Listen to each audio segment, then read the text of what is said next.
Salut à tous, ici Reg, bienvenue dans les actualités de la semaine, cinéma, série et un petit peu jeux vidéo. On va parler de plein de choses différentes. Comme d'habitude, il y aura dans la description quand épinglé la liste des actualités, mais je vous conseille de vous intéresser à toutes les actus. J'ai envie d'avoir votre avis dessus parce que moi aussi, je donne mon avis. Ce n'est pas juste un listing que je vous fais là, ça ne m'intéresse pas. Il faut que vous ayez mon opinion pour que vous soyez d'accord ou pas. C'est ça qui est intéressant. Et je lis la majorité de vos commentaires, ce qui m'inspire pour des vidéos ou des réponses de manière générale. On va commencer avec Canal+. Vous le savez, ils ont une grosse rivalité en ce moment avec Disney+, qui ne sont plus du tout en lien avec, que ce soit en termes d'abonnement, en termes de films qu'ils distribuent, en termes de chronologie des médias. C'est descendu à 9 mois, si je dis pas de bêtises, sur Disney+. Là où Canal était privilégié à 6 mois parce qu'il donnait beaucoup d'argent dans le cinéma français, eh bien ils viennent de décider la nouvelle somme qu'ils vont donner au cinéma français. Ça sera 150 millions cette année, 160 l'année prochaine et 170 en 2027. Ça fait 480 millions d'investissements en moyenne pour l'instant. On va voir comment ça va dérouler au fur et à mesure des années, mais sur les années qui viennent. Ils vont garder la chronologie des médias à 6 mois, ce qui est un peu injuste par rapport à Disney+, qui finance moins, mais qui est genre à 9 mois. C'est quand même assez particulier. Mais il faut savoir qu'avant, c'était 200 millions par an. Donc, il y a une vraie baisse du financement du cinéma français et européen de la part de Canal. On va voir l'impact que ça va avoir dans les prochaines années. Mais c'est surtout, j'imagine, pour protester un peu la concurrence Disney+. Et ils vont devoir y faire face comme ils peuvent. Mais voilà, ils ont financé un peu moins. Il y a eu une bande-annonce qui est sortie, je vous en ai parlé la semaine dernière, concernant la série de Guy Ritchie qui s'appelle Mobland. On a enfin les premiers visuels et c'est vrai que ça a l'air pas mal. C'est-à-dire que Mobland, ce sera une histoire de gangsters à la Guy Ritchie habituelle. Mais j'ai l'impression que c'est tourné en tant que personnages principaux des personnes plus âgées, plus aristocrates, plus gangster, et c'est plutôt cool comme approche. Ça sortira sur Paramount le 30 mars, il y a aussi Tom Hardy par exemple, mais c'est Pierce Brosnan, Helen Mirren, bref, ça donne envie en vrai comme série. La bande-annonce moi m'a bien chauffé. Je sais pas si tous les épisodes sortent d'un coup le 30 mars, mais je vais regarder, ça a l'air cool. J'aime bien ce que fait Guy Ritchie, et là ça a l'air d'être complètement sa sauce, donc je pense qu'on va s'éclater. Cosmo Jarvis, c'est le nouveau recrue du casting de l'Odyssée de Christopher Nolan. Il y a tellement de gens dans ce film. Le film va déjà gagner l'Oscar du meilleur casting, c'est évident. Il rejoint le casting, je pense que ça peut être fun, je pense qu'il peut clairement être bien dans ce monde, mais le casting s'agrandit de jour en jour. Mais c'est comme ça que Nolan, il donne toujours des petits rôles à plein de gens, qu'ils soient hyper connus ou pas. En parlant de casting, c'est Neil Patrick Harris qui rejoint le casting de Dexter Résurrection, ce qui est assez fou parce que tout le monde est dans Dexter Résurrection, t'as l'impression. Je vous dis des news en termes de casting concernant Dexter chaque semaine, j'ai l'impression. Ils ont l'air de mettre le budget pour la série et ils ont l'air de vraiment compter beaucoup dessus, donc j'ai hâte de voir ce que ça va donner. J'étais assez content lorsque j'ai vu que Bong Joon-ho voulait faire un film Alien. J'étais vraiment refait, puis j'ai lu l'article et en fait il veut faire un film Alien si c'est une comédie musicale. Alors là j'ai craqué, je suis allé voir l'interview, en fait il rigolait, il disait que lui les comédies musicales il aimait bien ça, mais il en ferait jamais parce que dès que ça chante ça le saoule, et il disait que Alien il aimerait bien si c'est un musical. C'était une blague, mais Bong Joon-ho, Alien,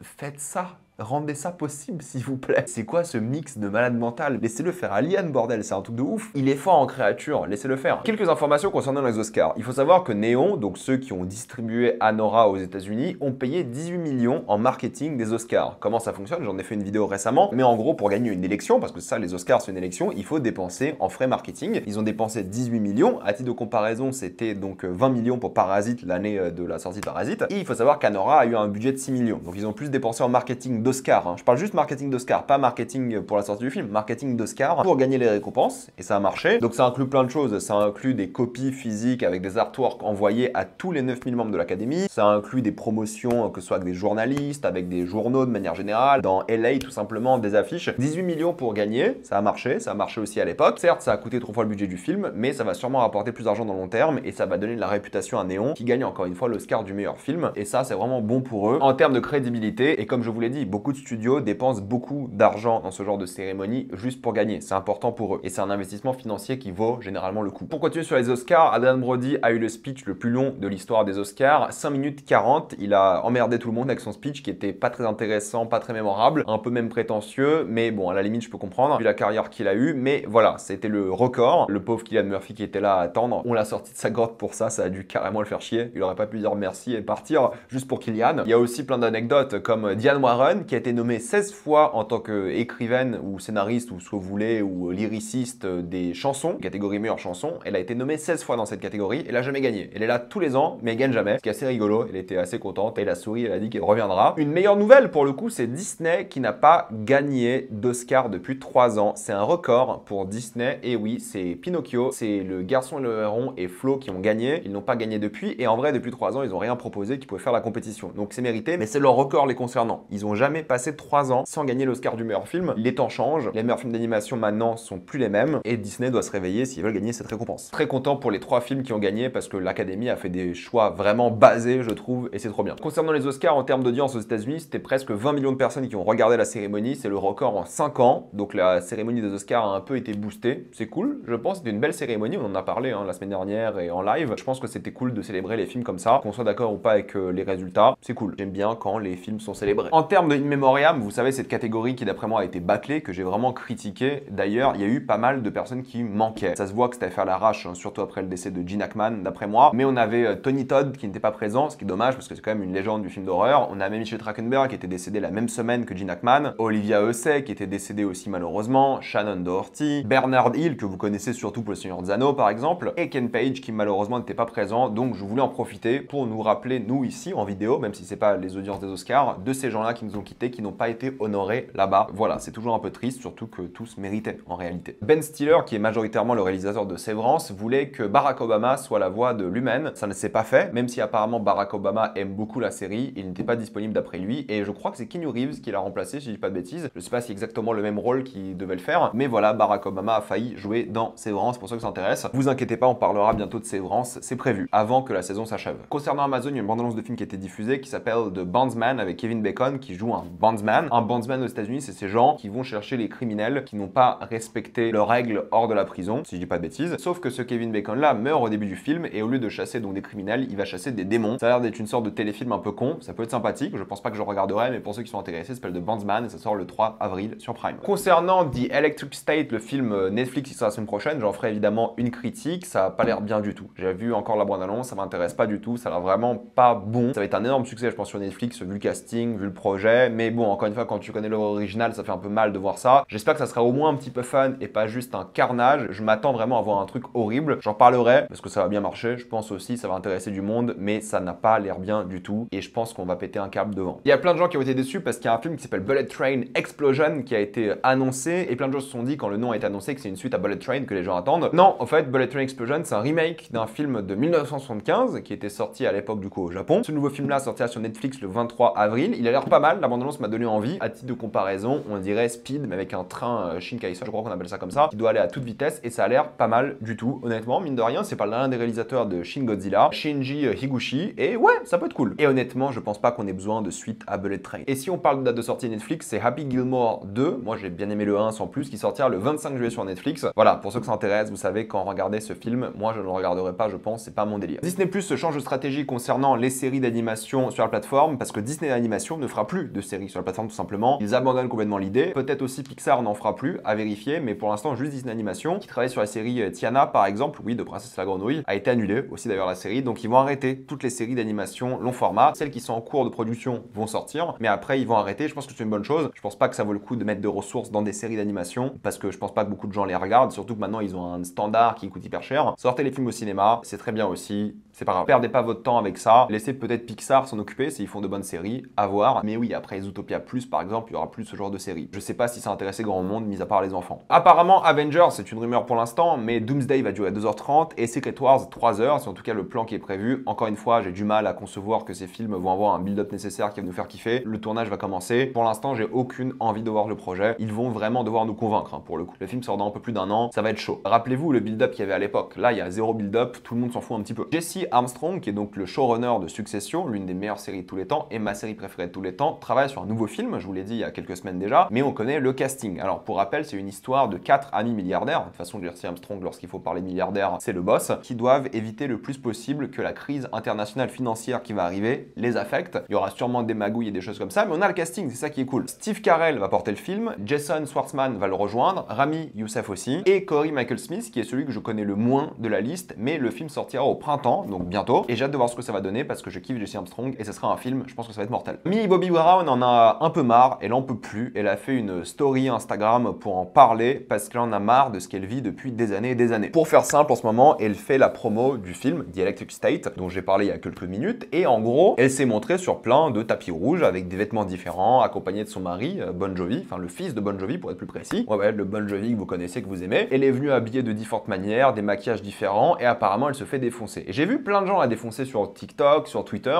mais aussi des journaux professionnels, d'ailleurs qu'elle a cité elle-même dans sa story avec les noms des journalistes et des journaux, ce que je trouve assez bien. Il faut dénoncer les comportements comme ça. Et pourquoi est-ce qu'elle critiquait tout ça? Premièrement, parce qu'à une époque, lorsqu'elle avait 18 ans surtout, elle est un peu plus vieille que ça maintenant, il y a beaucoup de gens qui ont commencé à critiquer le fait qu'elle se sexualise. Vu qu'ils l'ont connue quand elle avait 10 ans dans Stranger Things, il y a plein de gens qui ont dit non, mais pourquoi elle sexualise? C'est une enfant, arrêtez de la sexualiser, alors qu'elle était majeure. Et c'est elle qui décidait en soi d'être sexualisée. C'est ce qu'on appelle le consentement. Toi, tu n'as pas le droit de sexualiser les autres, mais si les gens veulent se sexualiser, ils ont le droit. Et tu n'as rien à dire dessus. C'est la base. On sait bien que l'industrie hollywoodienne a tendance à sexualiser les enfants, mais là, visiblement, c'est elle qui décidait de se montrer un peu plus quand elle avait 18 ans. Mais encore une fois, elle a rien fait de choquant. Elle a juste peut-être mis des habits qui l'a montré un peu plus lorsqu'elle avait 18-19 ans, quand elle est devenue majeure. Et ensuite, ce qui s'est passé, c'est que là, récemment, elle a commencé à s'habiller comme une femme, en fait, tout simplement. Et il y a plein de gens qui la critiquent, dont des journalistes professionnels qu'elle a considérés comme des harceleurs dans sa story, ce que je trouve très bien, parce que c'est le cas. Critiquer ses vêtements. Apparemment, elle s'habillait comme une mère de 40 ans, ce qui n'est pas vraiment une critique, j'ai envie de vous dire, c'est juste méchant sans raison. Et elle critiquait le fait que les gens ne la laissent pas grandir, tout simplement, même si on l'a connue quand elle était jeune, mais il faut la laisser grandir et faire ce qu'elle veut maintenant que c'est une adulte. Les journalistes et les gens critiquaient les photos avec son mari, pour le coup. Des articles qui ont été faits, comment ça se fait que la génération Z vieillit aussi mal, en parlant d'elle, ce qui est genre super méchant. Plein de gens disaient, mais qu'est-ce qu'elle a fait à son visage? Qu'est-ce qu'elle a changé? Pourquoi elle se maquille comme ça? Pourquoi on dirait une vieille dame? Et elle a critiqué le fait que beaucoup de ces articles étaient écrits par des femmes. Et en vrai, il faut la soutenir. Ce n'est pas normal de se faire harceler comme ça. C'est pas normal que des professionnels écrivent des articles sur ton apparence, sur ton visage, sur ce que tu as fait. C'est le harcèlement. Voilà, c'est tout simplement ça. Elle a bien fait de critiquer les journaux, les journalistes de manière spécifique. Elle a bien fait de continuer sa lutte contre ça. Il y a plein de gens qui la soutiennent et il faut la soutenir. Tu sais, elle a rien fait. Elle s'habille comme elle veut. Elle va à ses tapis rouges comme elle veut. On s'en fout. Et rappelez-vous, un homme ne subit jamais ça. C'est toujours les femmes qui subissent ces campagnes d'harcèlement et c'est encore pire quand ça vient de femmes. Donc évidemment, il faut la soutenir. Et là, on peut plus à juste titre. Ça doit être dur de toujours être face à des articles, face à des critiques sur ton physique, sur tes vêtements, alors que t'as rien fait quoi. Tu fais juste la promo de ton film qui a l'air nul, hein, disons les choses, mais ça n'a rien à voir. Tu vois, on s'en fout que ça a l'air nul ou pas. Ça s'appelle un peu le respect, la décence de se dire ok, que tu peux critiquer son travail, son côté artistique et tout, y a pas de souci, mais critiquer sa personne, comment elle s'habille et tout sans raison, c'est méchant, ça sert à rien et c'est légitime qu'il en ait marre et qu'elle fasse ce genre de call-out et qu'elle critique les gens. Tout le monde doit la soutenir. On pourra la critiquer sur plein de choses, d'arguments artistiques et tout, mais là, il y a aucune raison de la critiquer. Elle fait ce qu'elle veut, s'habille comme elle veut, se maquille comme elle veut, et elle vient avec qui elle veut au tapis rouge et puis basta, ça s'arrête là. Quelques news jeux vidéo avec AMD qui a donc lancé sa carte graphique, sa nouvelle, qui est une compétition directe à la 5070 de Nvidia parce qu'elle coûte moins cher, elle a de meilleures performances et la 5070 n'est même pas en stock. Alors qu'apparemment AMD sera en stock. Il y a plein de gens qui pourront l'acheter pour pas cher, je crois que c'est 600 $ aux États-Unis, peut-être chez nous ce sera un peu plus cher, mais du coup il y a des performances 4K convenables avec une 9070 et ils ont profité de l'échec de Nvidia avec ce lancement, l'un des lancements les plus catastrophiques de carte graphique, dit-il, alors que j'ai acheté une 5090 et que je vais recevoir d'ailleurs bientôt. J'ai enfin eu la confirmation, j'en parlais la semaine dernière. Ils ont profité de tout l'échec de lancement d'Nvidia, que ce soit les stocks, les ROP manquants, tout ce qui n'allait pas, les cartes graphiques qui brûlaient, donc j'ai un peu peur, j'avoue, de ma carte graphique. Tout ce qui n'allait pas, ils en profitent à fond pour lancer leur 9070, qui est un concurrent direct en termes de prix. Alors c'est pas un concurrent en 5080 et au 5090, c'est sûr, mais c'est un concurrent direct en tout cas à une gamme plus accessible pour beaucoup de personnes. Alors ça reste cher, hein, 600, 800 € pour une carte graphique, c'est cher, mais performance 4K.